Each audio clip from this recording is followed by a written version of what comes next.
Let's now dive into our feature story of the day and discuss this $1.9 million Bitcoin price prediction. We're going to dive right into this tweet right here by Luke Broyles. Shout out to Luke on this post. It's very insightful. I'm going to read it for you from start to bottom. Here we go. He wrote, Bitcoin is going to 1.9 million per Bitcoin because of the Ethereum disaster. This Ethereum disaster. Why? Let's break it down. The problem with Ethereum is not how many ETH tokens are issued. The problem with Ethereum is that the number of tokens that can be issued may be changed at all. The Ethereum Foundation is the Ethereum central bank. That's fact. I am not anti-ETH. I am anti-central bank. If ETH decided to not have a central bank, I'd have no problem with it. However, who decides to dissolve the central bank? The central bank? If the central bank or the masses has the power to destroy itself, then does it have the power to recreate itself?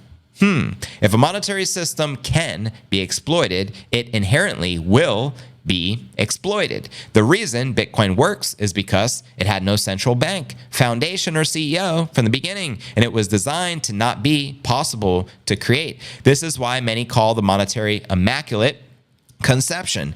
Either your monetary system is controlled by humans or it is not. This is binary, yes or no, 0 or 1. ETH policy is a yes to human oversight. Bitcoin policy is a no to human oversight. Many supporters of Ethereum think Bitcoin enthusiasts are being needlessly negative about ETH updates because Bitcoin advocates simply don't understand a given new gizmo is better. It doesn't matter if it's better. The fact you can determine what it is better or worse is the problem in of itself. You cannot innovate new changes into improvement when the precise problem you should have been solving in the first place is to achieve immutability where the need to change is irrelevant. I am not hating on Ethereum baselessly. If the Ethereum people loved Ethereum so much, why wouldn't it, or they wouldn't change it so much? And I think he makes a great point there, as their actions of changing it are precisely what dooms it. I lost a lot of respect for ETH personally. This is JV speaking. When they switched their protocol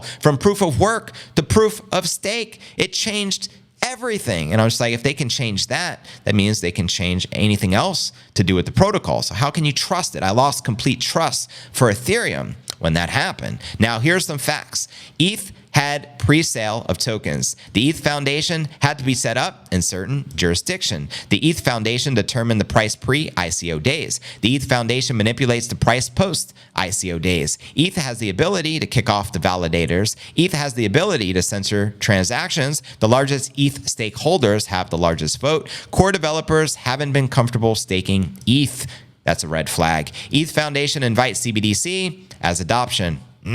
Suckers. ETH has changed monetary policy numerous times, and ETH changed consensus, as I mentioned earlier, from proof of work to proof of stake. So in summary, I don't blindly subscribe to the Bitcoin cult. Instead, I have conviction that single points of failure are inexcusable. Bitcoin may have single points of failure. However, I am yet to see any. ETH, on the other hand, has numerous single points of failure. And this improvement proposal from a single point of failure to reduce the risk of single points of failure is both ironic and useless. In summary, Ethereum is a political currency system, and the Ethereum Foundation is the central bank of political power in the system. I'm going to read you that one more time so it sinks in.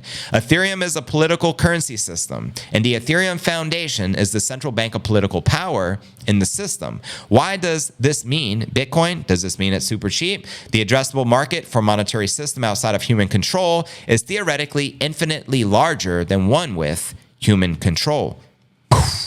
Example, the addressable market for this metric system is 100x larger than the qubit system. Ethereum is currently valued at 400 billion. Perhaps one could argue ETH has some use if they decided to trust the people behind it. The Ethereum qubit system works as long as you trust the members to be honest about the length of their forearm. Let's upgrade to metric. If Bitcoin as a system of measure were to be worth 100x more than ETH, that is a 40 trillion market cap or $1.9 million per Bitcoin. Forget all the other digital tokens, forget gold, silver, and land. Forget all political currency systems. Simply by this principle of ETH market cap alone, one realizes how incredibly undervalued Bitcoin is. Preach. This is not to say that ETH is going to zero.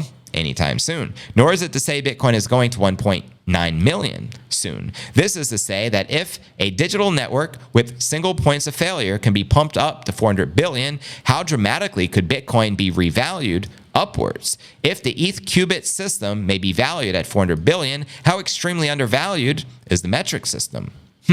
The metric system works because it is a specific fraction of the speed of light. The number is irrelevant. The constant is all that matters. Likewise, the number of Bitcoin monetary units is irrelevant. The only thing that matters is finite immutability that we don't technically know how to change. We know how to stop an asteroid from hitting the planet. We don't yet have the technology to crack Bitcoin immutability.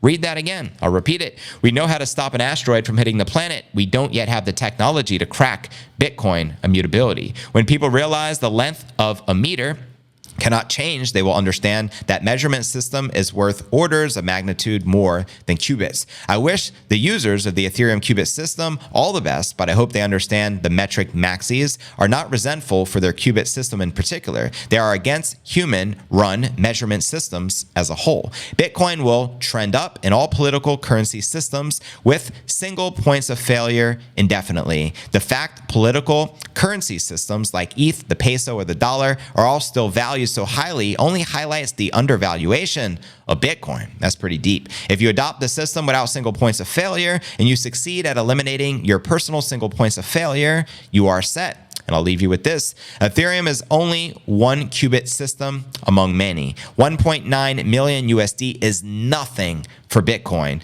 Protect against aggressive and rapid repricing. Eliminate single points of failure now. That's a very profound post. So respect, and again, to Luke Broyles for actually sharing that. It's actually very intriguing of a breakdown. And also, if you're not familiar with ETHgate, I highly encourage you to check out this video James O'Keefe recently dropped. I retweeted it over on X, and it breaks down ETHgate. ETH, from the inception, the real creator, which doesn't really get the credit for creating Ethereum, he designed it to be decentralized. However, other mofos came in the picture, like Joseph Lubin, Vitalik, Buterin, whatever.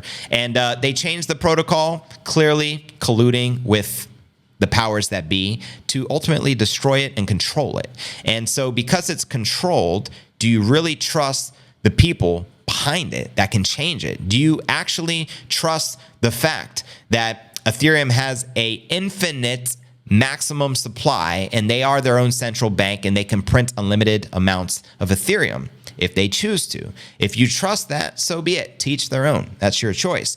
But this just makes the Bitcoin maxis and those who are in Bitcoin that much more bullish because, as Michael Saylor once said, there is no second best. There's a crypto asset called Bitcoin, right? Like, real talk. Which one's the best crypto asset? Well, Bitcoin's the best crypto asset. Okay, what's the second best? There is no second best. So you already know. Let me know your thoughts with Bitcoin hitting $1.9 million per coin. And do you feel the Bitcoin is undervalued at today's price of $67,000? And where do you feel the Bitcoin price will likely be within the next couple of weeks leading into Bitcoin halving 2024? And where do you feel the cycle peak will be for this particular cycle? Do you think we hit 500 Gs, 300 Gs, a modest 200 Gs, or a bullish $1 million per coin? Holla.